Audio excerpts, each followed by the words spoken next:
Imagine waking up one morning and realizing that everything you were promised, a stable job, a decent home, a better life for your kids, was quietly taken from you, not by a war, not by a disaster, but by a system that was perfectly just not for you. Right now, in the most powerful nation on earth, something is vanishing. Something that once made America the dream every other country wanted to copy.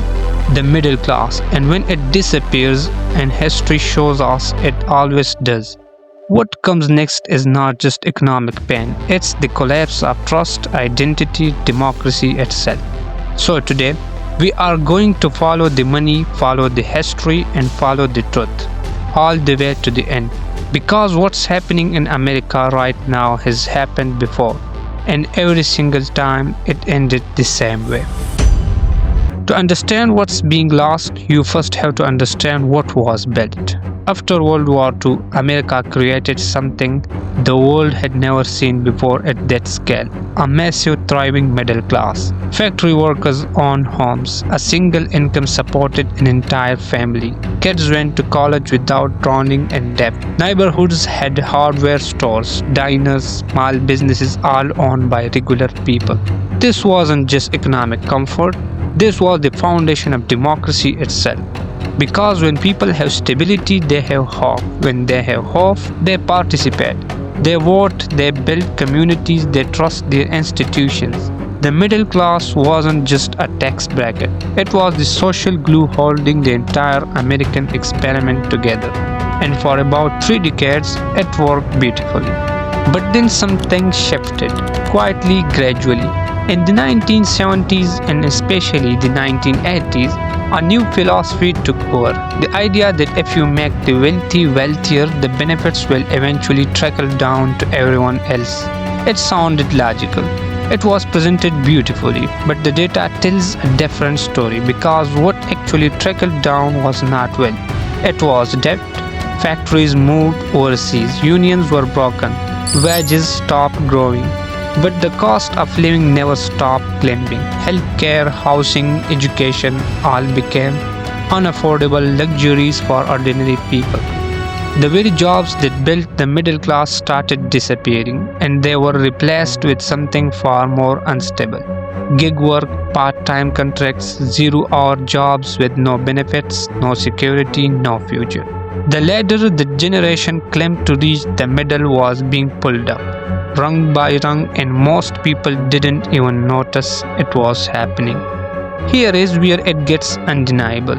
In 1971, 61% of Americans lived in middle-income households. By 2023, that number had fallen into just 50%. That's not a small shift. That's 1 in 10 Americans falling out of the middle class in half a century. But here is what makes this even more alarming. The ones leaving the middle class are not moving up, they are moving down.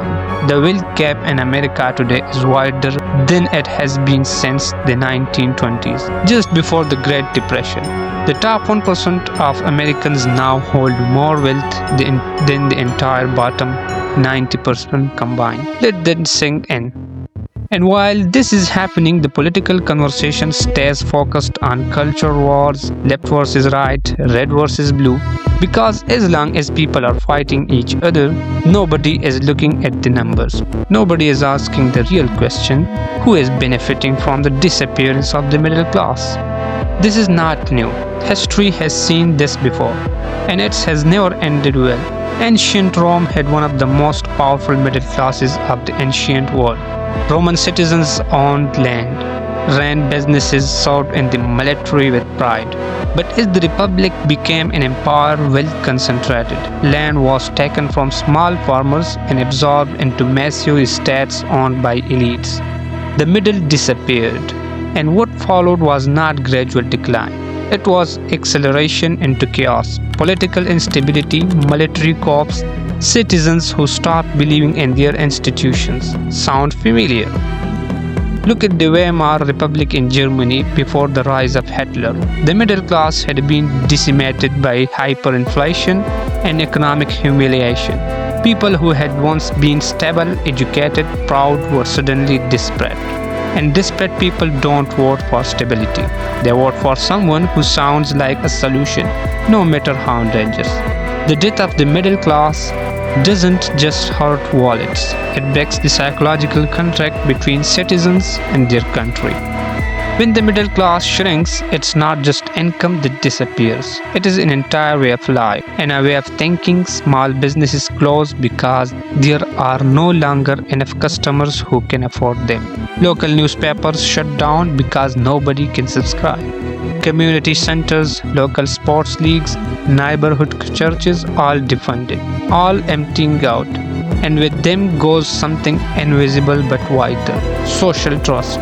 Studies show that countries with strong middle classes have higher level of trust between citizens, lower crime rates, stronger democracy. When economic anxiety takes over, people stop trusting their neighbors, they stop trusting their government, they stop trusting the future.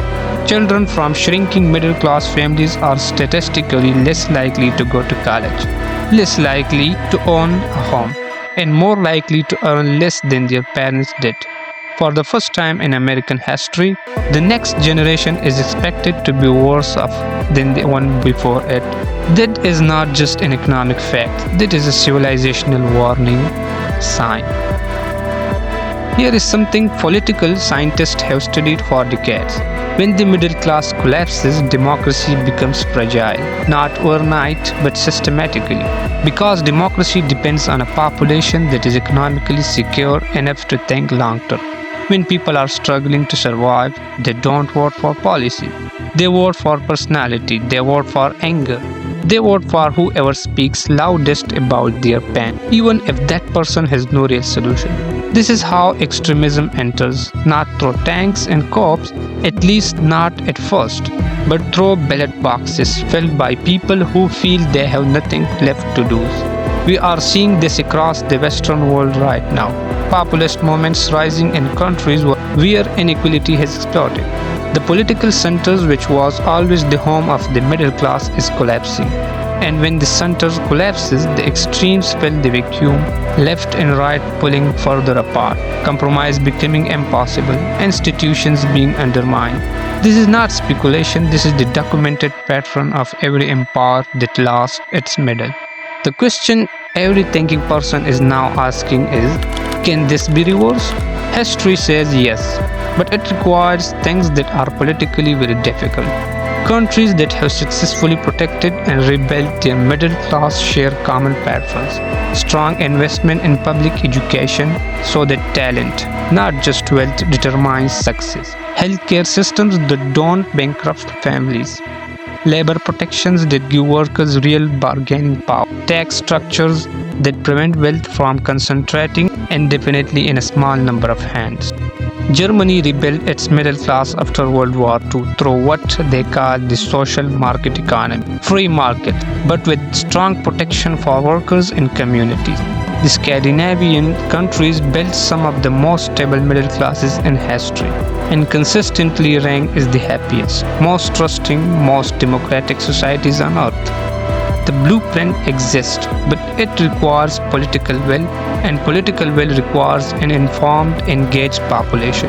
People who understand what is actually happening, not just what they are told to be angry about, which is exactly why channels like this now exist. Here is the hardest truth of this entire video. The disappearance of the middle class is not an accident. It is not an economic inevitability. It is the predictable result of specific choices made by specific people, benefiting specific interests over decades. And the most powerful weapon used to make it happen was not legislation or economics. It was distraction. As long as you are fighting your neighbor over culture, identity, and politics, you are not asking why your wage hasn't risen in 20 years, while corporate profits have tripled. You are not asking why healthcare bankrupts working families in the richest country in history. You are not asking who actually owns the political system. You are asked to trust every 4 years. The middle class is not just an economic category, it is the buffer between freedom and control, between democracy and oligarchy, between a nation of citizens and a nation of servants. When it disappears, and right now it is disappearing, What replaces it is a two-tier society, the very wealthy and everyone else. That has happened before, and we know exactly how those stories end. The question is not whether you are paying attention, the question is whether you are paying attention in time. Think deeper, see wider, understand the world is one. Thank you.